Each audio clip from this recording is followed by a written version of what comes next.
All right. One box check. Perfect. Thank you. Wonderful. So we're excited. We have 30 groups of DNP students who are going to be doing their projects this fall. So we're very excited. Wonderful. Yeah. Let me see what else I can pull up over here that might be okay. Well, I think that's okay. So everyone has taken a statistics course, and they've not collected data yet, or some have, or Right. They've taken an epidemiology for clinical practice, which includes a biostats portion. It includes descriptive and basic inferential using Excel. So it's not the greatest. particularly for assumptions. Oh, well, of course. Any interpreting of those results. Yeah, it does not do that. But you know, it's been free. And so we're going to use it for our, we're going to use it, are going to continue to use it for our initial data collection form. So when they go to the IRB, they'll need to include their collection form. So that one will be the Excel. And then they can go ahead and upload it to your program. Yep, got it. All right, we have about 30 participants, but I know it's a few minutes early, so maybe we'll just wait a few minutes. Or is 30 the right number? I don't anticipate everybody would be able to attend because of competing things. Like work. Yeah, like work. And you know, we're having a really bad COVID spike here. The news just showed in Shelby County, 21%, 21.5 positivity rate. We're in Florida. We also have a hot spot. And to make matters worse, we have our not to be overly political, but the government's like, you cannot mandate masks. Oh. And by the way, if you do, I'm going to take away your pay. Autumn, everybody please put yourself on mute. If Melissa is on, she could perhaps auto mute, and that would mean me too. Melissa is not on. Okay, no worries. I can mute all, and then I think they're all, but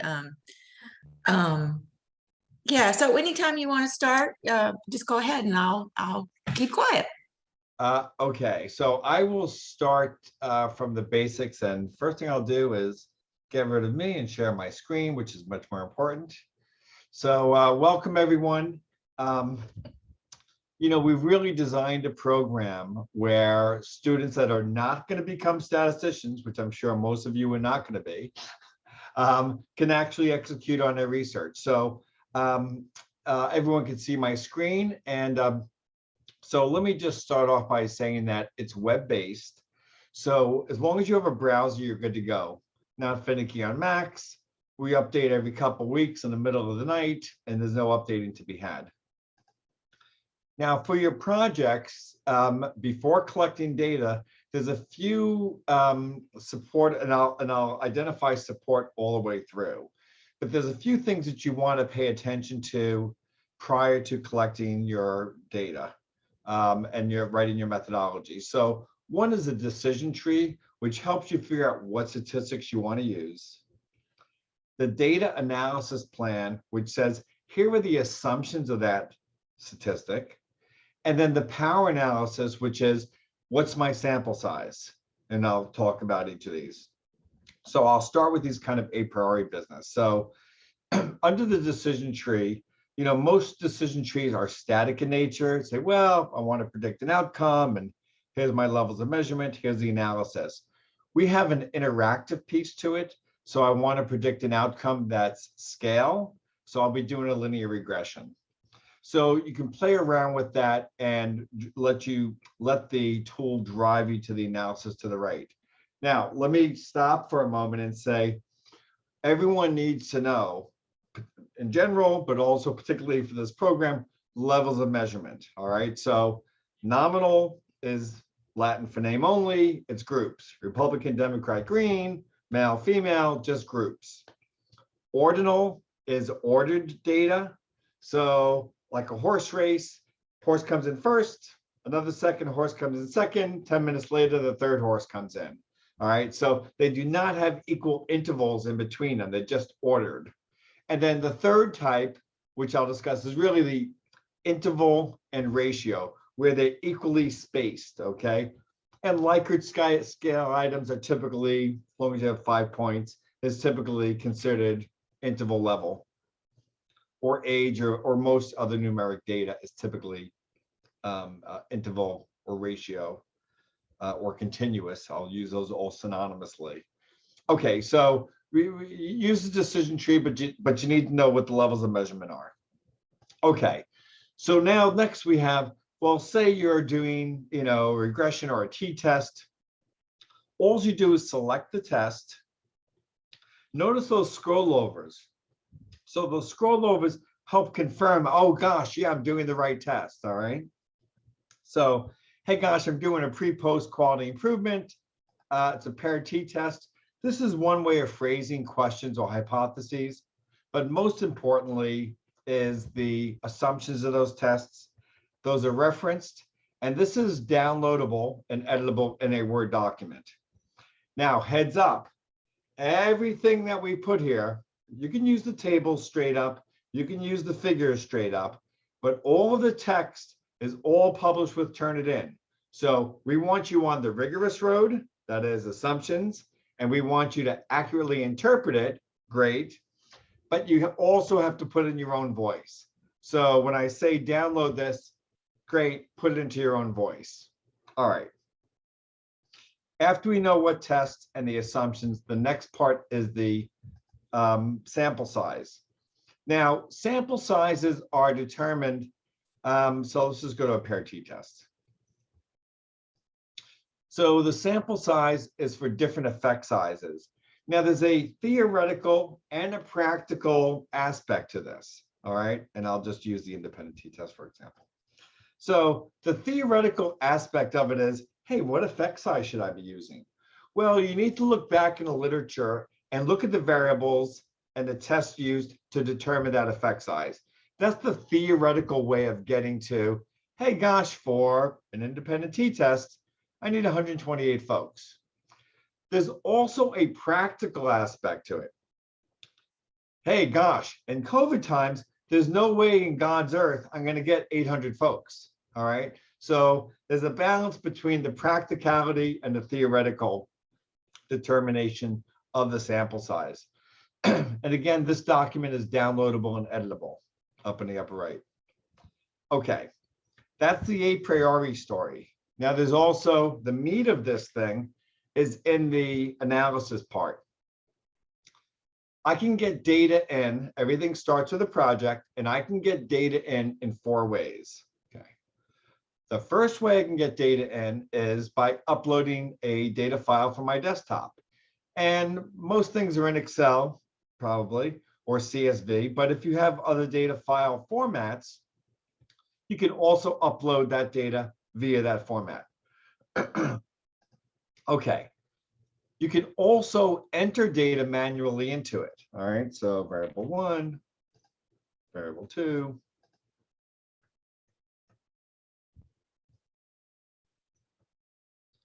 Okay.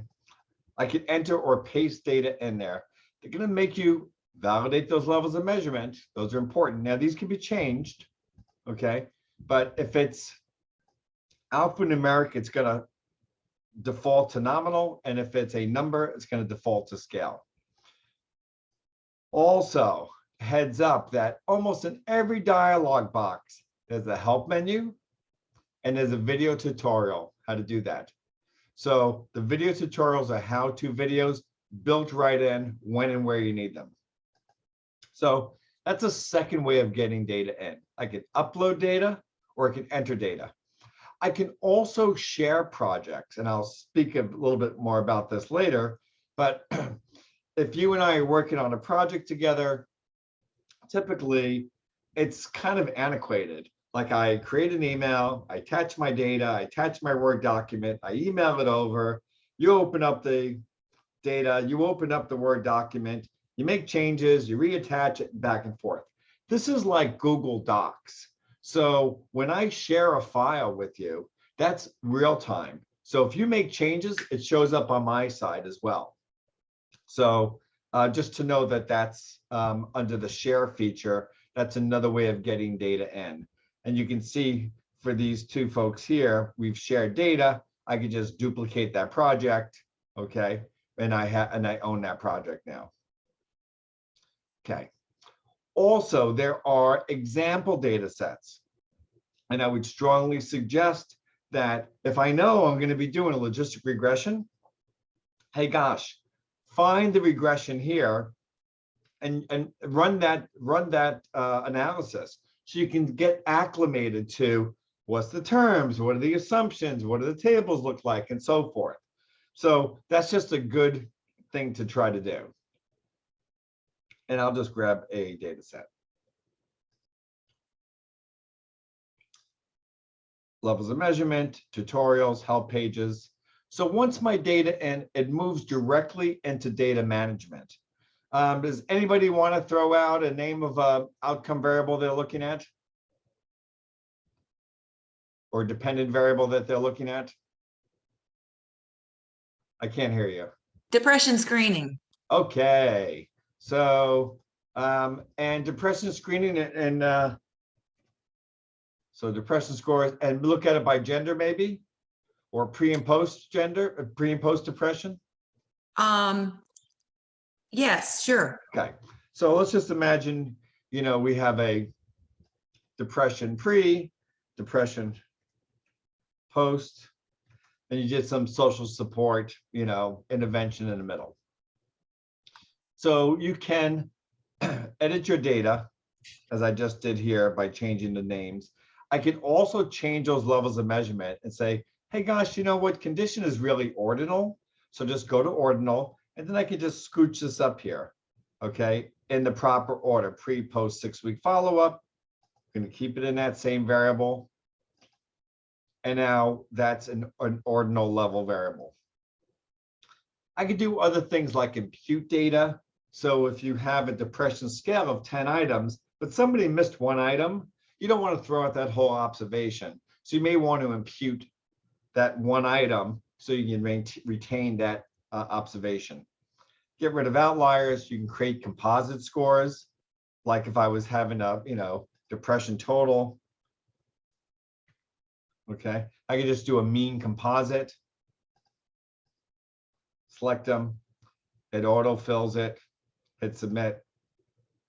And create composite scores. So if you had 10 items on that depression scale, you'd be able to average those or sum those, whatever the case might be.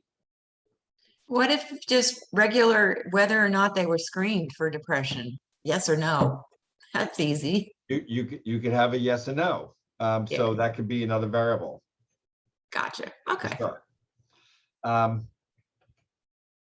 Okay. You can also download your managed data. When I was in school, I was terrified of my computer crashing, okay? So I wanted to keep the data on my desktop because it was like gold to me.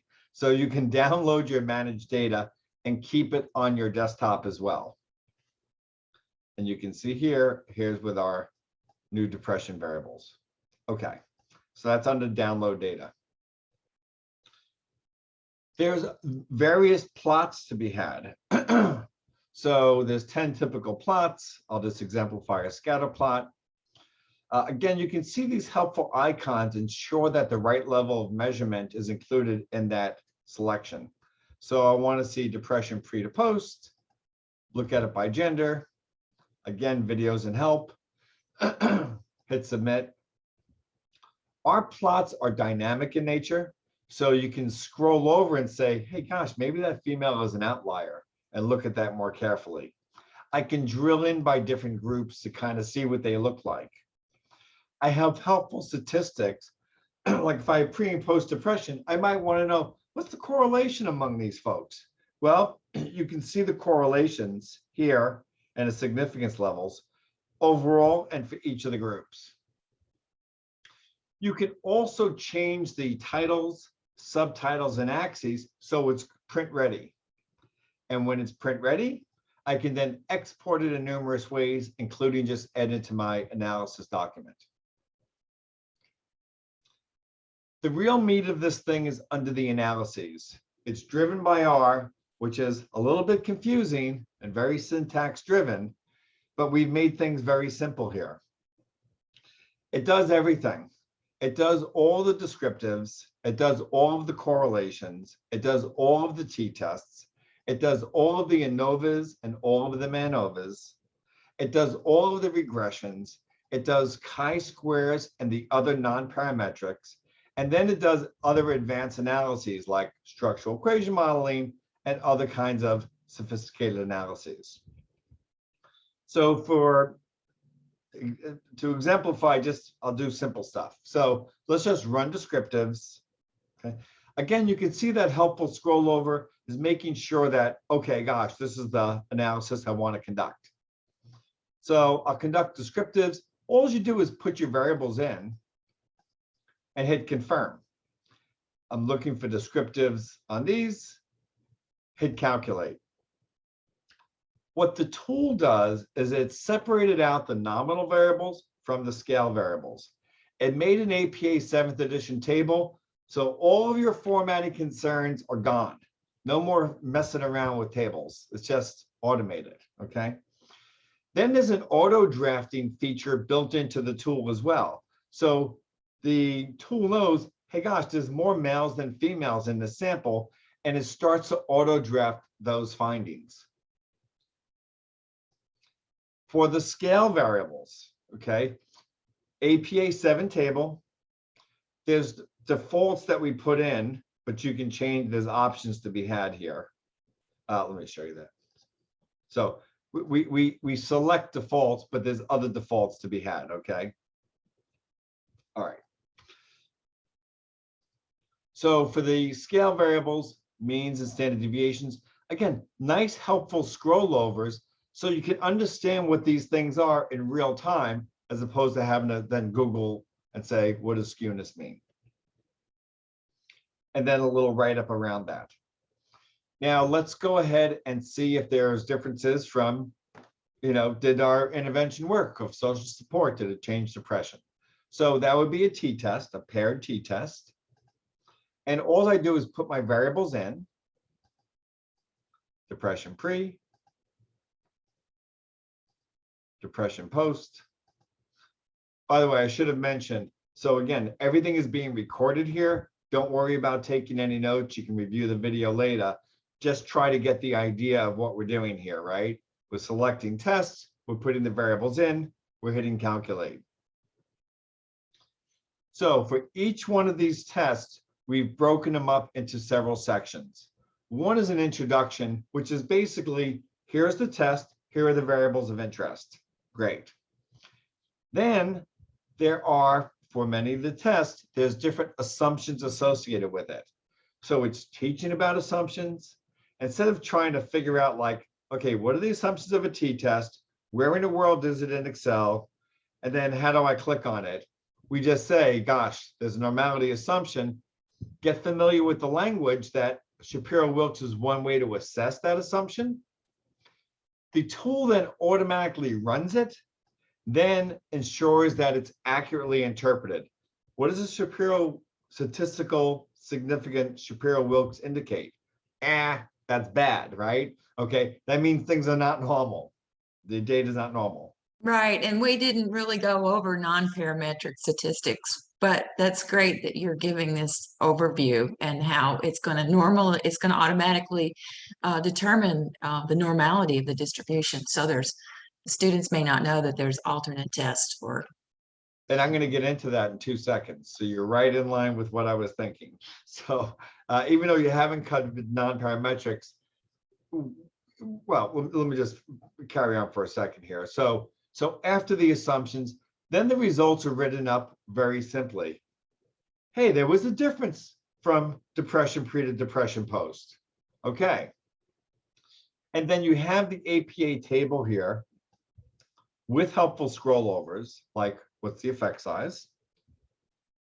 And we can see here that, hey, guess what? My intervention didn't work. Depression got worse. Ay, ay, ay. So you can see in that table what's happening here with the appropriate plot as well. Now, many students and some faculty would say, okay, what am I to do? I wanted to see if there were differences on depression pre to post. Okay, I did find differences in the wrong direction. This is mock data. But the assumptions were violated. So to add that rigor piece, what we do is we recommend a non-parametric test automatically. So this is a test that assesses differences from depression pre to post, but does not have those assumptions. Not only do we make that recommendation, we then run that test automatically. Here we can see there were differences between the pre and post depression.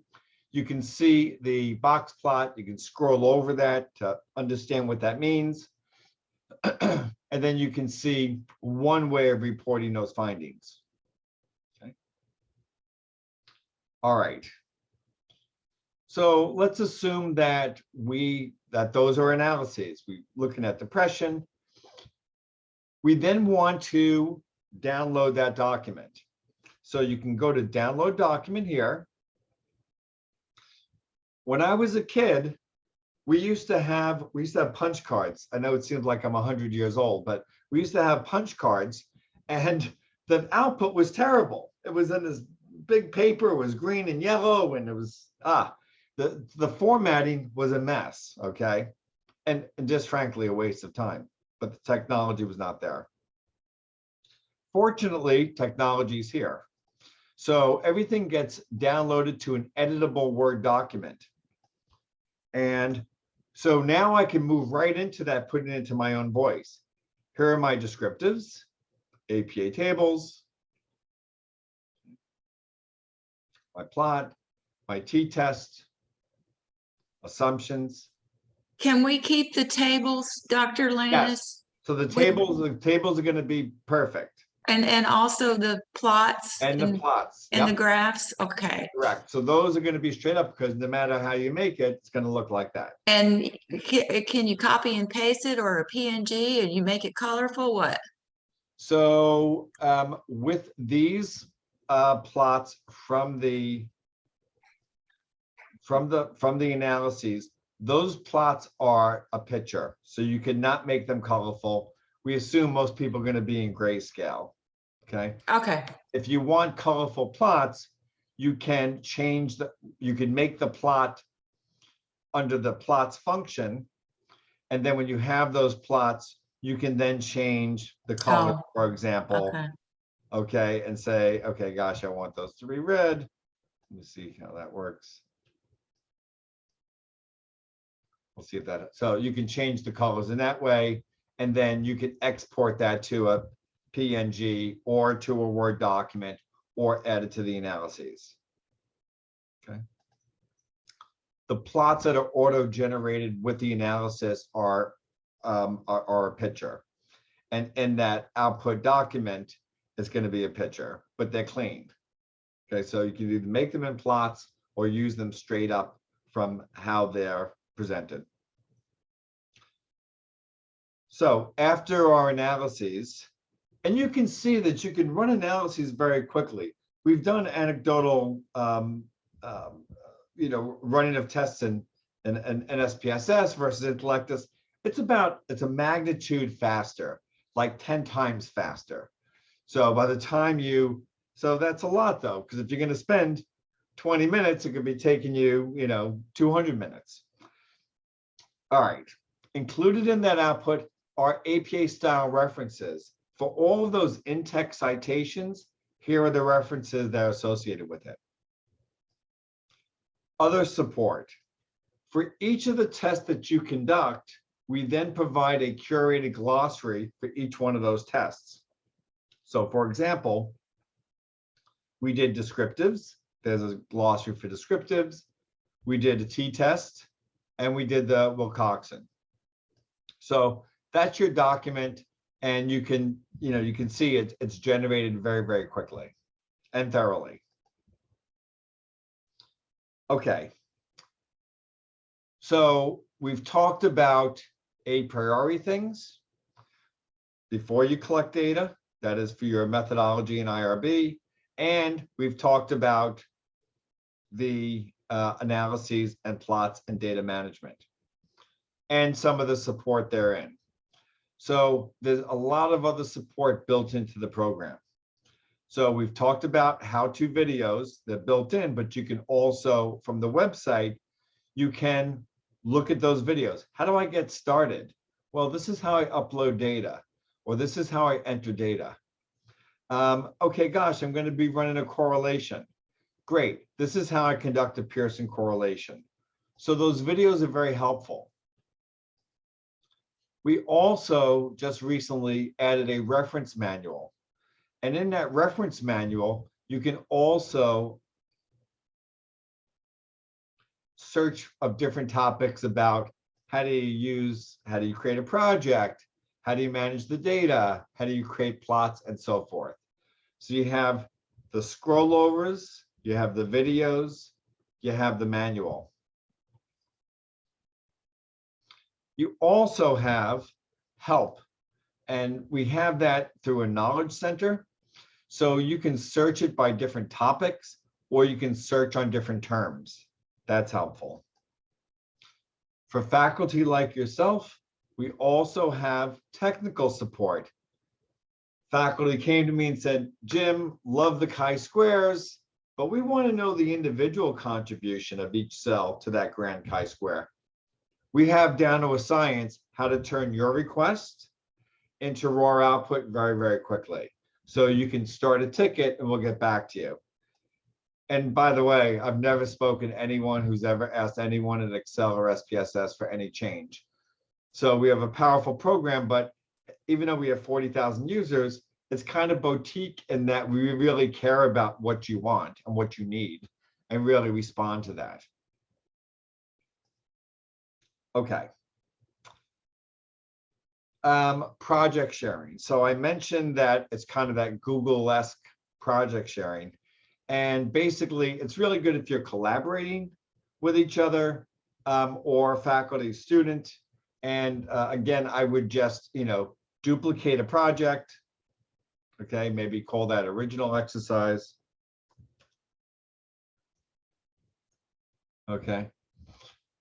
All right, and then share this. And I can share this simply just by putting one or more emails in and clicking share. The tool then does two things. One generates an email to each of those recipients to say, hey, Jim wants to share a project with you. Okay, so you get notified about that.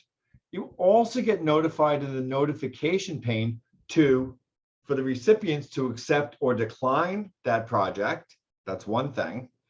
And the person doing the sharing also gets notified that, hey, they accepted or declined that project. So it's real-time collaboration, and there's a lot of communication around that collaboration. Okay. There's also consulting sessions. So there's other kind of external support, and I see a chat. Okay, can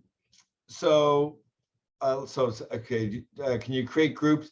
I think you have to, you just email members to share. So yeah, you would have to put in each one of their email addresses. I think separated by a semicolon. Just a comma, pardon me. All right, so you can just put in emails, separate by a comma. Okay, consulting sessions. Every single day of the week at different time zones to accommodate those 12-hour schedules, there is group consulting sessions. It's an additional fee. It's 99 bucks. It's 20 sessions during the month. People don't come to 20 sessions, but they do come to a few of them. So even at $33 a session, it works hand in glove with that project sharing. So you're going to have a statistician who's very competent with Intellectus to say, hey, gosh, is my data set up correctly? Should I be stacking my data or putting it side by side? Am I doing the right analysis? Do I understand that output? And then all you have to do is click that, you go to a payment gateway, and you have a month of consulting. Okay. Can you go over run charts? Yes. So run charts are very special. So the way that we do them. So let me just, so here's a data set, and under the control charts, we have numerous types of charts. Okay, that's one thing. Then you have your data set up. How is your data organized? Again, you can see the levels of measurement that's appropriate. Now, included in our control charts, there's different rule sets that can be had. I'm familiar with Joint Commission because everyone at the hospital I worked at used to freak out when Joint Commission was coming. You know, they run around for a few days. So there's different rule sets with these charts. Now, once you have that, there's a few special things going on here. So one is the variety of control charts.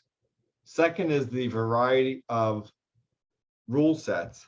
But what's very unique about our rule sets is that the tool automatically interprets those rules.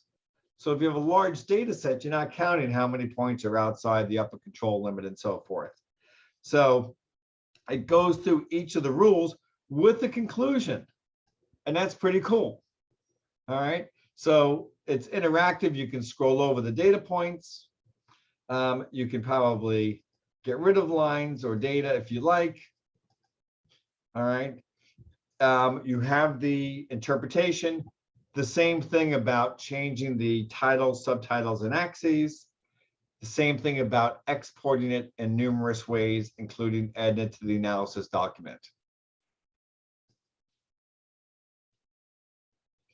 Okay. What else do I want to show? I will say that there are, we do offer, and I don't know if it's up to speed here under training.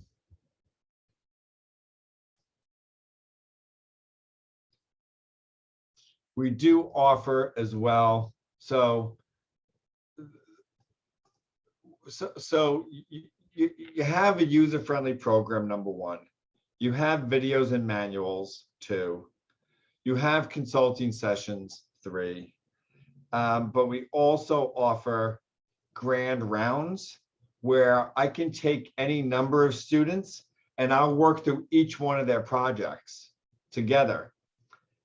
People say, how can you do 50 students? So my response is, they're not doing 50 individual things. So, hey, everyone doing a quality improvement, heads up, we're going to be doing paired t-tests. Everyone who wants to share their data, bring it along. So it's under training. So just to know that that's also available as well. Okay. So that there are grand rounds that we can really lighten up faculty load and spend time with other aspects of the project. Just want to highlight that that's still another resource to be had to complete your project. Okay, I think without further ado, I think I should just open it up to questions. And I'm just opening up my. Does any of the students have questions? I'm going to develop a couple data sets for you, practice data sets, and I'll Zoom record them step by step. And so this is kind of an overview, but Sure. I'll be doing like the screenshot by screenshot of. Well, and I would invite you to use the example data sets here. Yeah, I saw those. To exemplify different analyses. And I would invite you that in the reference manual, there's also screenshot by screenshot already there. So you may want to say, hey, gosh, you know what? Look at pages for the t-test, look at pages 47 to 52. All right, so the data sets are there, the screenshots are there. We've tried to make this as one package as possible. And I will highlight too, we have a qualitative piece coming out next year, which would be just as simple. So we're really trying to cover all of our bases here to have a simple tool for people that are not statisticians or qualitative researchers that you can really engage with in a simple fashion. But certainly use the tools that we've created to forward your mission. Okay. Does anyone have any questions for Dr. Lanny? And you can all call me Jim, and I'll call on you. Don't make me do that, because I do that during grand rounds too. I'll pick on you. Okay. I don't think that they will. Well, there might be one or two. Okay. Anything about the a priori stuff, the plots or analyses or data management, or the support available? Don't be shy.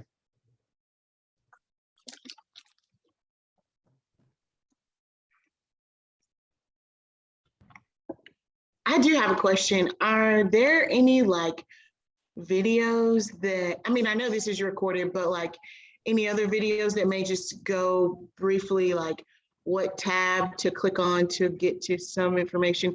Because you know the website really well, so you're going pretty fast, and I think I'm gonna need some additional help. Yep, so good question. So once you log in, there's the button right here's a lot of support right up top. So here's the how-to videos. All right. So once you click on those how-to videos, you can look by topic and say, how do I get started? Okay. How do I upload data? And then there's a video about literally step by step, how do I upload data? Okay. You can say, how do I enter data? There's a video right there of how do I enter data, step by step. Okay. And then ditto for any of the other analyses, that you can see here. All right. So that's the step-by-step support without having to Google around. When I was doing SPSS, I was, constantly Googling. Listen, I'm so old, they didn't even have Google. Okay. I think it was 1991. So, that made it really tough. So that video button should be very helpful. Okay. And then also the reference manual that can really walk you through topic by topic. And I apologize for going quickly, but I want to highlight those videos and that manual. Do you have to log into Intellectus to access any of this? Can you yes. Well, can you download the stuff? Good question. Don't know the answer to that. So let me see if I can. When you have the video, can I share the video or download it later? Probably not. You can share it and watch later. So I guess you can. You can share it and send it to yourself. For the manual, I think you can just go to download that whole document if you like. So you keep it on your. So the videos you can get from the tool itself or from the Intellectus website. Intellectus website, how-to videos. But I think we just need to add the manual there too. And then the manual at the I'll get the manual on the website as well under resources. That would be great. But for the moment, you have to log in and click on the reference manual, and then you can just download. You probably don't want to print the whole thing, but you can download it so you have it on your desktop and can flip through as appropriate. Right. Any other questions? Good question, because it's important to be able to access the resources that built to help you. Right. It gets a little overwhelming once you're in the program. Yeah. Well, let me just share with you all that when well, you've seen SPS, you've seen Excel output, but I mean, basically, that raw output, that is, you know, honestly, that's what you would get. So it Yeah. is a great blessing to have interpreted output put in a format that you're starting to wrap your head around. So so that's a real benefit. Yeah, very nice tables. That's good to know. APA tables that are editable. Other questions? Someone's got some question over there, and your other colleagues are asking the same question, but not answering. So please. It's their first week of school, so. I know it. I know it. That's fine. I do have one more question, sorry. Don't be sorry. So, okay, so on the reference manual, because I'll be honest, like, I don't remember what some of these terms mean. So are any of the terms like defined in that as well? Which, I mean, I know I could just Google it, but that would just be helpful for it to all be in one location. So I don't think we have a glossary in the back, although he may have put that in there. Hang on. I think that's a great idea, though. Let me just see if there's a glossary back here. So there's no glossary here. I think that's a great idea, though. Where there is a glossary is once you conduct a test, that after the interpreted auto-drafted output and after the references, there's a glossary for each one of those tests. So maybe the thing for us to do is, well, I'll let them figure it out how best to do that. But I think that's a great point that, hey, just add the glossary to that as well.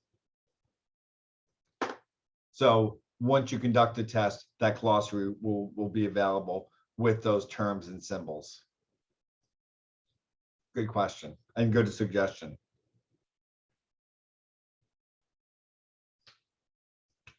Other questions? Even if you don't know like where to start or anything. I have a question. Yes. Does are there certain internet browsers that we should avoid while using this program? Excellent point. We use Google Chrome as a good default. I think it will work on other ones, but Google Chrome is a good one. Great question.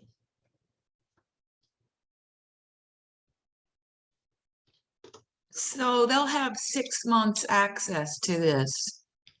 Will there be a reminder that it's going to expire soon, or? Don't know that answer. My guess is not. Yeah, because so if they sign up for it now, they'll have it through January, August, September, October, Yeah. November. In January, and that's important because in January we start their last course, which is where they make their posters and all that stuff. So I will see if we can get a reminder out there. it's just so that, yeah. Yeah, great point.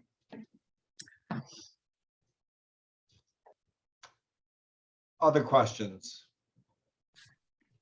That question made me think of something. So with my particular account, in this 6 months, will I have access to all of that data the next 6 months or within the website, or is it just up to me to download it onto my device? Or You will not have access to it after 6 months. So you'll need to wrap up your data analysis and download your forms.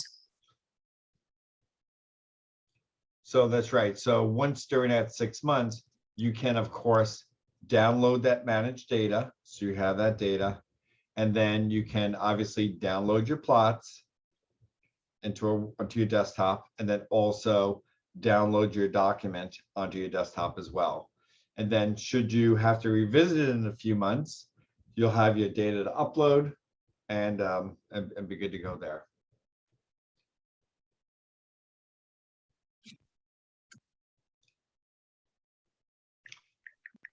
Other questions?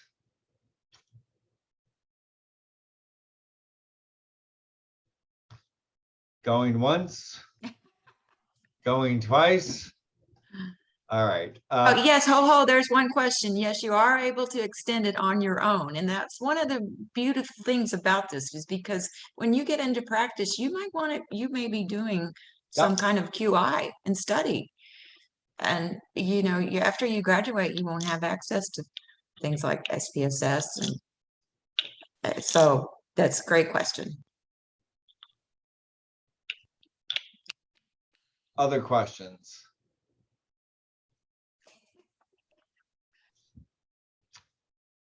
You know, it's a lot easier than lots of other programs, but still allow yourself a little time to get acclimated to it. Anything new is going to take a little bit of time. So I encourage just to be a little patient with yourself, play around with it. You can't break it. You know, and see what you can do with it. Look at the videos, look at the manual, you know, and you know, have fun with it. It's, you know, it's okay. All right. Well, thank you, Jim. We appreciate your time. My pleasure. We'll get the video to you. Okay. And I thank you all for joining. I don't think I've had a large group of 54 in the past. Yeah. So good job with getting everybody together. That's not so easy. Oh, we have a great group. You have a great group. Everyone's showing up. A lot of people, you know, so terrific. So have fun, use the resources. Feel free to use the group consulting. It's all inexpensive. And anyway, I wish you all to stay safe and healthy, please. And anyway, it was nice to see you all. Thank you. I'm excited. Thank Terrific. you. All right. Bye-bye all. Bye.